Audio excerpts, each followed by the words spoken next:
दोस्तों, सबसे पहले आप इस फ़ोटो को देखिए।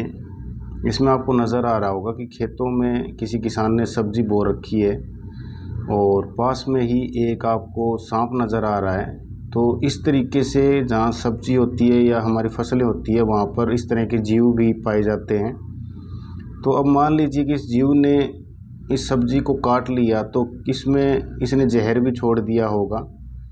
तो उस जहर की वजह से हमारे शरीर पे भी ये जहर काम करेगा या किस तरीके से हमें ये नुकसान हो सकता है या नहीं हो सकता, इस वीडियो में कुछ तथ्य मैं आपके सामने पेश करने जा रहा हूँ। तो ये वीडियो आप ज़रूर देखें, क्योंकि हो सकता है कि खेत में जब सब्ज़ी पड़ी हो उस दौरान किसी जीव ने उसको काट लिया हो, जैसे सांप ने ही काट लिया हो, तो उसका जहर इसके अंदर गया है, तो उसका हमारे शरीर पे क्या प्रभाव हो सकता है, क्या इससे हमें भी उसी जहर का प्रभाव रहेगा। तो चलिए जानते हैं। तो सबसे पहले तो हम आपको बताते हैं कि सवाल सबसे पहला यही होता है कि क्या सांप के काटने से सब्ज़ी जहरीली हो सकती है।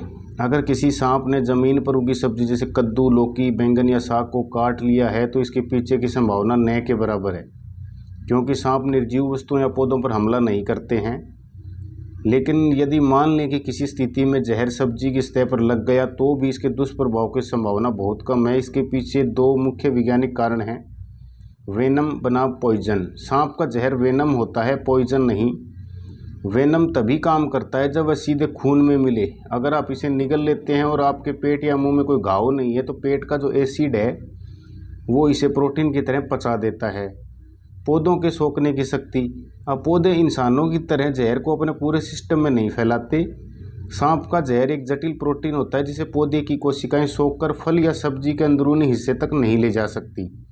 तो दो संभावनाएं तो यहीं ख़त्म हो गई कि मान लीजिए उसने अगर जहर छोड़ भी दिया तो वो फैलता नहीं है उस पूरी सब्जी के अंदर। अब सांप और सब्जी की प्रवृत्ति जो अब बात करें, तो हमले की जो प्रवृत्ति है, सांप केवल जीवित प्राणियों जैसे चूहों, मेंढकों या इंसानों पर प्रतिक्रिया करते हैं। सब्जी जैसी निर्जीव वस्तुओं को काटना उनके स्वभाव में नहीं है। तो सतह की सफाई से क्या हो सकता है, यदि जहर सब्जी की बाहरी सतह पर लगा भी है, तो पानी से अच्छी तरह धोने और पकाते समय मिलने वाली गर्मी की वजह से भी वह पूरी तरह नष्ट हो जाता है। मानव शरीर का जो पाचन तंत्र है, पेट में जाने वाले जटिल प्रोटीन जो होते हैं उसको तोड़ देता है। तो जहर का जो असर तब होता है जब वह इंसान के टिश्यूज़ को फाड़कर खून में घुस जाए। जब तक ये जो जहर है ये इंसान के खून में नहीं मिलेगा, तब तक वो कोई असर नहीं छोड़ पाता अपना।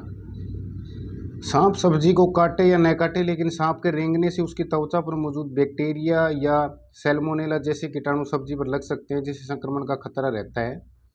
तो एक दो जो आपके सवाल जवाब हैं, क्या सांप के काटने से सब्जी का रंग या स्वाद बदल जाता है, तो नहीं। सांप के जहर का सब्जी के भौतिक गुणों जैसे रंग, गंध या स्वाद पर कोई प्रभाव नहीं पड़ता, इसलिए केवल देखकर यह पता लगाना असंभव है। अगर सांप किसी सब्जी पर रेंग कर निकल जाए तो क्या वह जहरीली हो जाती है? नहीं। सांप के रेंगने से सब्जी जहरीली नहीं होती। हालांकि सांप की त्वचा पर मिट्टी या अन्य अशुद्धियाँ हो सकती हैं, इसलिए खेत से आई सब्जी को हमेशा धोकर ही इस्तेमाल करना चाहिए। तो ये आपकी भ्रांतियाँ ज़रूर दूर हुई होंगी, लेकिन जब भी आप बाज़ार से या खेत से सब्जियाँ वगैरह लेके आते हैं तो उन्हें अच्छी तरह से धोएं और उनको साफ़ करने के बाद ही इस्तेमाल करें। वीडियो देखने के लिए धन्यवाद।